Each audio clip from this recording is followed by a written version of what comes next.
Hello and welcome to another MiamiHal real estate show. This is the old guard. We've got everybody in the room where we started more than a year and a half ago. Right here. Michael, as always, I appreciate the fact that you give me the opportunity to talk real estate to people. It's really nice to have this. I did have a guest, well, not this, but the shaking of the hands. Okay. And you know, it's wonderful to have this, and I guess unfortunately and fortunately, my guest canceled today. Yep. Had a little bit of an accident. He's going to be fine. We'll get him on later. But more importantly, we're getting an opportunity to sit down and chat about real estate in a completely different mindset than the last time we really sat down and did this. It was probably March, April, May. At this point, I'm not sure which year it was, but a while ago. Quite a while ago. And you said, Michael, look at all the inventory in these cities. You mentioned about Pinecrest. Yes. And I think it was a 4-year supply. It was not quite, but it was about 3 years of supply. And it's like, holy moly, what does that mean? Yeah. And so it means that the TikTok cycle, our pendulums have swung from one side to exactly the other in a relatively short period of time. Yeah, we're under 2 months of inventory in Pinecrest. That's insane. That means that people are ready, willing, and able to buy at whatever price it happens to be at that moment. Yeah, and so. First of all, I'll remind our audience that they are welcome to send in questions, especially since you're sitting here, because I know you'll spark interest. People watching. I'm sure. I'm gonna share this right now, folks. If you want to share this or comment, that would be great. And Tommy, we good? Yeah, we're good. Yep. There it is. All right. You're sharing it out onto your audience. Yes, terrific. I'm doing that right now. So we're doing the real estate expert and the newspaper expert at your service, right? Yes. So one of the things that we've seen, and I remember having conversations with the former publishers of the MiamiHal, they said, Michael, you don't want the real estate market to be too good or too bad. Right. Because if it's too good, they're sold instantly, sort of organically. Right? Well, think about this. You have, on any transaction, you have a buyer and a seller. And if it's a significant advantage to one, it's a disadvantage to the other. And so what real estate agents really want is a balanced market, because then our skills and our knowledge are best served to both of our type of client, buyer and seller. And we haven't been able to do that for quite a while now. Sometimes buyers and sellers, depending on what it is, there's the fear and greed factor. They go into this. If we don't buy it now, this is what's going to happen. It's going to go up, or the interest rates are going to go up, and I'm going to miss it. So how do you, as a professional, balance that out? Keep people calm enough to be able to make wise decisions rather than to operate from lack of. Thank you. It's a great question to kind of get into what I'd like to talk about today. And that is that right now I have quite a few buyers that I'm working with actively, and a whole bunch more that want to be buyers that I have, because I've understood their situation, told them, hey, you don't have to move right now. Here's what I believe is going to happen over the next short period of time. And you are much better off staying where you are, laying low, and waiting for things to shake out, because you are at a severe disadvantage in this market as a buyer. If you're a seller or you want to be selling, get in touch with me, yesterday, because that shift is starting to change and happen as we're speaking. And July has been kind of what I would call a plateau. Here's what's happening. There's still very low inventory, but the lines and the frenzy of buyers that were, literally descending upon an open house are not there like they were at the beginning of this summer. And interest rates are stagnated. And so you're starting to see statistics that are not only in Miami-Dade County, but countrywide, where I did this yesterday, 18% less people applying for mortgages this time compared to last year. So what's happening, right? You still have people that are pent up demand. I want to buy something. Yet compared to last year at the same month, we're 18% lower in applications for mortgages. Even refis at the rates that they're at now, which are historically low still, are down 4% from last year at this time. And so what's happening is, you were talking about the fear factor. I don't think we've had a significant change in the physical attributes of what the market is. I think we've had a mental change in how people are approaching the real estate market. And I think for better or for worse, sanity is starting to set in, because at the beginning of the summer, the people were insane. When I went out to an open house and I saw 38 different families standing in line to go see a house, that there's something wrong, right? That's like, there's a line here. What am I standing in line for? I don't know, but I better stand in line because I don't want to be missing out on this. And I think that was a little bit of what we had this summer. There's a documentary out. Billy Corbin wrote it and did it, put it together with some other folks about cocaine cowboys here in Miami. And we remember back in the 80s where there was so much drug money here that the average consumer that wanted to buy a house had to compete with the drug dealers. Yeah. And I was looking for houses in the Redlands, and that's all we had to deal with. They were just paying whatever price it was and not doing anything with them. And that's sort of the feel that I got this go around, which was all those people from New York and New Jersey and from California. Are you saying they're all drug dealers? Yeah, to come over here with all their money, yes. Where it didn't mean as much to them as it is. I'll tell you, I think I moved to this area about 17, 18 years ago, and from the New York metro area, actually from Manhattan. And there I sold, and I had enough money to buy cash down here. And I very much felt empowered. But I believe that, frankly, with the rise in prices over the last approximately 20 years, especially in the last 2 years, that there really is more parity between the Miami market and the New York metro market than ever before. So I don't know if that's exactly true anymore. But you're right. I still think that there's outside money coming in, which makes it very difficult for people that have worked here forever to compete with that. I'm a great fan of the South Florida Business Journal, and they have these great stories about people buying these mansions, 10, 20, $30 million. And frequently we see them buying them and putting them right back onto the market. But the folks that are buying those, they have a lot of money, all right, run big companies. And Francis Suarez, mayor of Miami, and lots of other people have been an open door to are the tech companies that are moving here. So as we look at this, the people that follow them make substantially more money than probably our average one down here. So in and itself, doesn't that drive up the price of the condos and the homes because they can, right? Yes, it does. And somebody else described it this way. It's a bench press, like a barbell. So if you look at a barbell, you got a weight on one side, then you got the bar at a much lower level, and then at the high end of the market, you've got another weight there, right?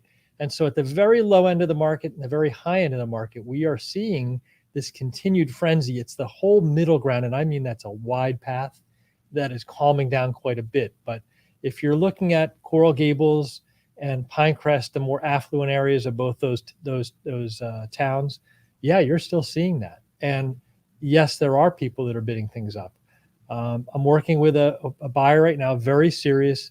He would be all cash, and he's looking for a nice piece of land because he's going to build a huge home in Pinecrest. And we're looking at lots that should be pre-pandemic, $1 million, that potentially are going to go for $3 million now.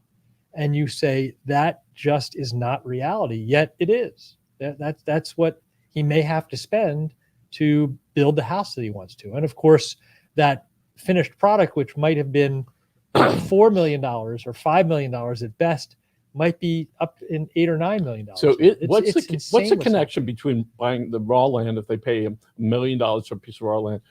How does that translate into the ultimate price of the built out house? Is there some connection? It's not formulaic, but as you might imagine, you cannot put, and I'm going to use the numbers as very round numbers, you cannot put a 10,000 square foot house anywhere in Palmetto Bay.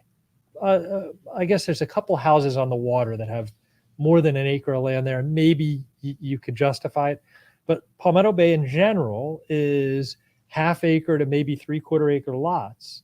And so anytime you put a huge house into an area that just doesn't have any other huge houses, it's not a very smart way to invest in the real estate and make it highest and best use. However, if you took that same 10,000 square foot house and put it into certain areas of Pinecrest, it could work beautifully for you. By the way, I said the word certain because there are areas out in Pinecrest that are not in, quote unquote, the golden zone, And if you put that same 10,000 square foot house there, you could potentially put yourself in trouble financially too, because you just aren't going to get the money back out. But the east of 67th and north of 112th, that is the golden zone of Pinecrest. That's where all the huge homes are, and they kind of self-perpetuate themselves into being, worthy of the land that they're being put on. All right, and let's talk about, since we brought up the price of land, Homestead still offers some of the least expensive property in the county. So the developers there, they put up these houses or townhouses. But we know that right now there aren't many jobs that are down there, and they have to drive farther all north. the way north, right, to do something that would create income, right? Most people, in general, have to go to a job, right? And maybe they're doing some telecommuting now, but for the most part, they have to travel to go to an office and make their money and then go back home. And if you're doing that from Homestead, even though it's not the case, but even if they had huge lots in Homestead, on these townhouses that they're building, and instead of being on postage stamps, they were even a third of an acre. The value of that land is never going to approach what we have further north, because it's so far away from anything that you want to do entertainment wise, financially, and for work, right? So it's certainly one of the things that happened in the last 18 months. We've sort of forgot what traffic is until recently. And now we're reminded very quickly, aren't we? I left here the other day a little early, 4:15. There was traffic going west. Yes. Oh my goodness! All right, and that is only going to get worse or more. I don't know necessarily worse. It's going to get more. Now the county has been trying to intensify zoning around metro rail stations around US 1, and they've tried to impose that on the cities. There's been a lot of pushback, but there'll be places within the county that they're going to change that to try to put up. I'll use the word sort of loosely, affordable housing and apartments where you won't need to drive. That stuff is so futuristic in the sense that it'll go up and people have to move in, and they'll be on the at some point on the feeder or on the metro rail. So it should be interesting to see what happens in the next couple of years. Why do you say that's futuristic? Do you not believe that with the proper mindset 5 years down the road, we can't have those centers that are live, work, play areas? I hope so. All right. We know out in West Kendall, 162nd Avenue, a 70-acre town center. That far out, huh? 162nd. Okay. All right. A town center is going there. Yes. Where you'll be able to do everything there. You can live there. All right. You can work there. And where people, and 70 acres is a pretty big shot. It's sort of like we are in Doral, and they have these big centers. They're beautiful. There's apartments, there's condos, movie theaters, food. And they're working, aren't they? Yes. They may not be working as well as they're going to down the road, but they're working. And so the Victor Dovers of the world, you and I both love and appreciate what Victor has said over the last number of years. They are going to work. And these are visionary people and statements that we're seeing actually take root and function. When Victor, when I first started hearing him 20-something years ago, talk about live, work, and play, and this and less cars, it was like, really? What about the traditional 1950 zoning where you pull up to the shopping center, you get out and you walk in the store? Well, my son lives in one of the big buildings downtown near Biscayne Boulevard. And so a friend of ours said, I see your son, he's in his office. I said, he got an office? Yeah. On First Avenue, he's walking up and down on his phone. That's his office. He walks up and down on the phone, and he walks to Publix, walks back, goes to the drugstore. And so there's a whole generation that's really good with it. You and I are going to talk about what the future office is or what the current office is, but I don't think at our age, either one of us is going to truly get it. And it's the younger generation that has always had the internet and always had communication with other people through multiple paths that just weren't even possible when we were young. They're the ones that are defining what an office is, what work hours are, and how they want to function within that new economy and ecosystem, right? And so I do believe these centers are going to work because that's what the current working generation wants. And so it's gonna evolve. You and I can't answer the question. Maybe the Victors can, because he's been looking at this for probably 30 years. But it's brilliant stuff that's happening right now, right before our eyes, and we don't even understand the transformation. I think for people like me, I need to see a picture of it. And I can't, it's hard to conceptualize it because we're sort of set in our ways, if you will. But my hat's off to these visionaries that be able to look and say, this is what can happen. We can have this workplace, all right? And it's going to hire 300 people that are going to work there, and we can build it around. And we see that slowly. But this county commission is going to have some tough choices to make, right? And now that the economy is getting a little bit stronger, COVID's here or there or wherever it's going to be, but there certainly is a pent-up demand for people wanting to come to Miami, and pent-up demand where people don't want to drive as much. And maybe they're going to work at home, or maybe they're going to make some adjustments. They're going to say, listen, I could go out and make X dollars a year, or I can stay home with the kiddies and I don't have to pay childcare, at X dollars a week. And I'll make some money whatever way I can do that. We see that shifted here at the office. We have a writer that lives in Naples now. Wow.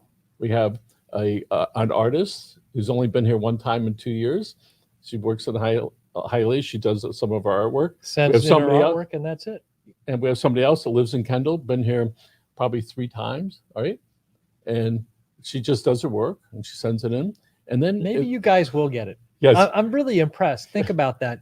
You've got a business operating that traditionally everybody had to be in the pit, working for the newspaper. And you have identified opportunities for people to not have to do the commute. You're probably getting more out of them by allowing them to work from wherever they want to. They're happier, all right? And they don't have the need, whatever need they had to socialize here is now shifted. They're fulfilling that personal need for wherever way that is. And our deal is really simple. We just need it by 5 a.m.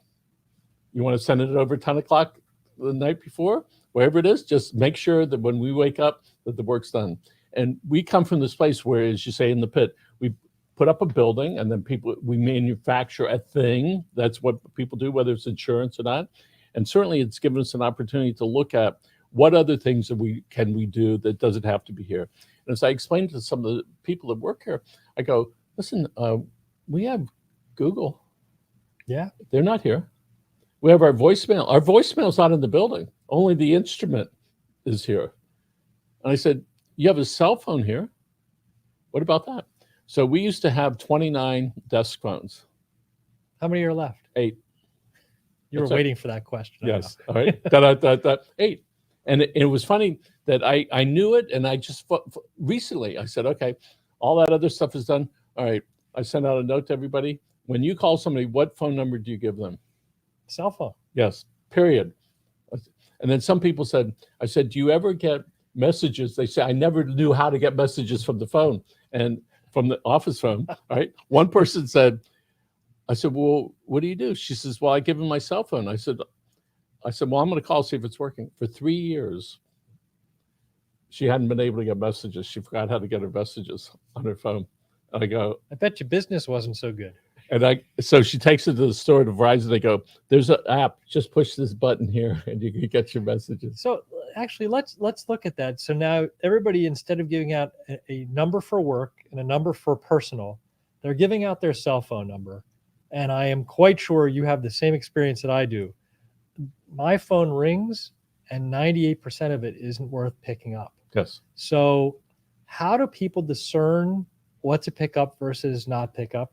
I've been told by a number of people, because I'm old-fashioned, I suppose, that don't leave voicemail because nobody's going to listen to it, even if they know how to do it, right? Text messages has now not only come into the forefront, but probably is at the same point, I believe, email was several years ago, overrun with garbage. And so, what's going to break through the noise and allow people to actually communicate rather than to fend off just another way of somebody bugging me or getting into my face? How does that play into things? And then we'll circle back to real estate. You do have the opportunity to work from home or not from the office, we'll say. And how is that changing what a home is? And I'm going to tell you something that's really interesting. I'm starting to see it. There isn't enough evidence of this to say it generically, but I believe it will be found out to be true. For a long time, we wanted open spaces in our homes. So you have your bedroom, which is, close the door and you got your own private space. But almost everybody wants big open spaces so that mom or somebody can be cooking in the kitchen, and you can eat, but you can still see people in the family room, and the family room can move over here. And there aren't closed quarters. But guess what? With more people working from home, they want the closed off spaces so they can focus when they need to focus. Excuse me. Oh my goodness! Sorry, we're going to let Michael. Why don't you talk for a minute? I'm going to get a glass of water. Okay, All right. we're going to let Michael do his thing, and I'm going to talk directly to you. These are the subjects that real estate agents have to deal with every day. We've got different kinds of sellers and different kinds of buyers, all trying to figure out what their next phase is about in life, and a lot of that has to do with the spaces that they're in. They want to remain comfortable. Obviously, everybody wants to make some money or have the future opportunity to make money from their real estate purchase. And so this is the ongoing challenge. And I have to tell you, I don't think anybody over the last year and a half has gone through more changes than real estate agents trying to understand those buyers and sellers. And Michael, you're back. Hopefully you haven't coughed up a lung. Okay. Are you wearing cologne, by the way? I am not wearing cologne. Okay. All right. I think it's got to be Tommy. Tommy smells awesome today. Yes, we all like the smell of meat. So again, one of the things we've recognized, Susan and I, our kids are grown. We have 2 grandchildren. And so as I walk around the house during the week, I'm looking at that bedroom over there, not using that one over there, and that bathroom, and that one over there, that one over there. I said, well, the kids come over almost every weekend. Short of that, it's like we could just take out, put a door, close off that part of the house, so I can see that sort of seeps into your consciousness as far as maintenance on houses. All right, can we talk about insurance now? We can. I want to finish up one quick thought there. So one of the things that real estate agents, especially now looking for inventory that they do, is they try to see which house, and they can do this really from the street, is ready to potentially have the inhabitant move somewhere else. I'll tell you what I've been using recently. Graduation signs in the front yard. So-and-so is graduating from so-and-so high school. It's instant. Okay, if they're graduating from high school, that house is going to have fewer inhabitants. They're heading off to college. So those are the houses that we can, knock on and hopefully find those opportunities, even though they're not on the MLS. So when you're driving down the street and you see some people fixing up their house, is that like a clue to you? Maybe they're getting it ready to... There are so many little clues. I can talk to you about the signs we just spoke of, whether or not trash cans come in and out on the proper days, the level of the grass and how often that's cut. One of my clients who is a perennial buyer, he renovates homes. And I'll give you away a little bit of a secret. We look for green pools. It's real simple. When you say you look for green, I think you mentioned it before. I think it's called Google. Oh, and although those pictures aren't always updated, it gives us a really good idea of which homes we should target in a particular area. And then, of course, you have to do the legwork. And I do mean legwork. I am out several days a week with my feet and, walking up front paths and knocking on doors and hearing no a lot. But when you hear a yes, that is an opportunity. So along that line, about 20 years ago, there's a woman came over the house and we were watching something about flying, and she said, I wish I could, I want to be a pilot. I said, you're in town. Let me take you to Miami Airport. All right. So I take her down there. Back then you could just walk on the tarmac. So I see some guy walking, tall, thin guy. I recognize him as the body of a runner, and he was wearing the right running shoes. So I started, hey, where you been running? And he says, I said, what are you doing? He says, listen, I'm going to go up and do some touchdowns. I said, she wants to be a pilot. He said, you want to go up with me? All right. And she wound up going with him up and down and practicing. Wow. It was because of the little clues along the way that happened. Yes. Right? If you're observant, yes, you can find opportunities where nobody else does. But you were going to talk about insurance, and I'd love to get to that. So insurance rates here have gone up pretty substantially. And we had an unfortunate occasion to where most of our roof is metal, and we have one part that's left that's flat. We had to have 2 inspectors come out, ours and then the insurance company. The insurance company said the flat part only has 3 years left. We're not going to cover that roof. So look at this from somebody that mathematically calculates risk every single day. I have a friend of mine who's an actuary, okay? And he's got a lot of money. And it's for a good reason. He can calculate what area is likely to be costly to an insurance company versus less costly. And of course, these insurance companies, when a house turns over, in particular, they're doing it to homeowners that have been there for years and years as well. But when a house turns over from one owner to the next owner, the insurance company is going to put down some really heavy feet and say that roof is too old. You just are not going to get insurance for it. And it comes down to how far apart the nails are that hold the shingles down to the roof. It has to do with the type of glue that's used. And they know from history that matters. They do. If it's 6 inches apart, it's supposed to be 4 inches apart. They know. Yeah. That Well, the current code is less. And, it's amazing to me. And it's really a shame because there are people that eventually are going to have to self-insure because they just cannot keep up with the insurance hikes. Yet that's what the insurance companies are able to get. So, if they are able to get them, they're going to get them. They're not going to just say, well, this year we'll take a year off, right?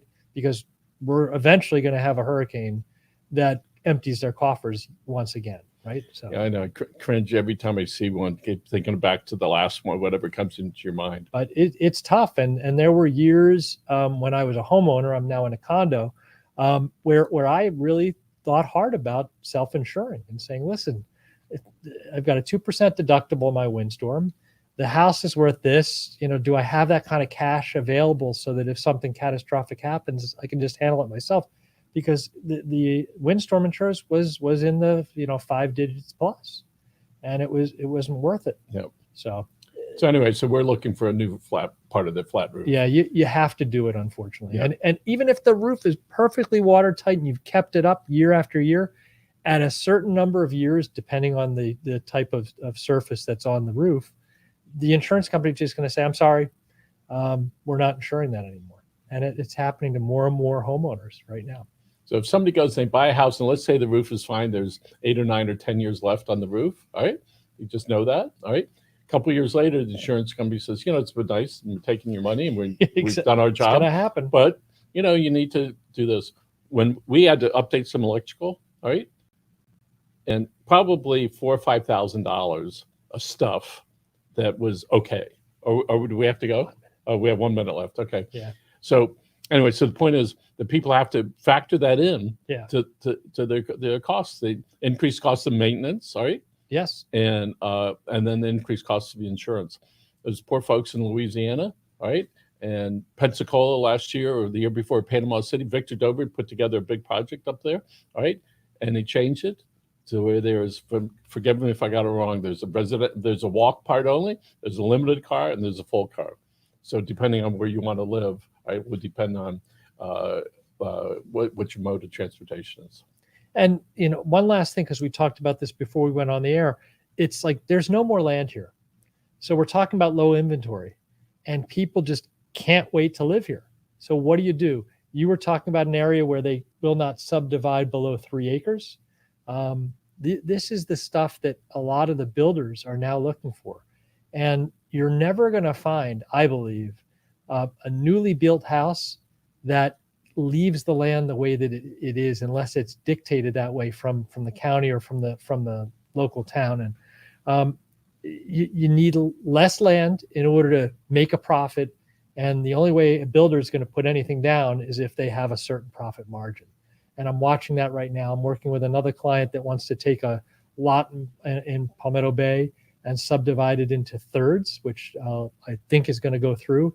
But that process is something that each of the individual municipalities really have to think about so that they're getting the highest and best use without diluting the values around that particular lot that wants to be subdivided. Amazing stuff. I do want to do a shout out before we go for the city of South Miami.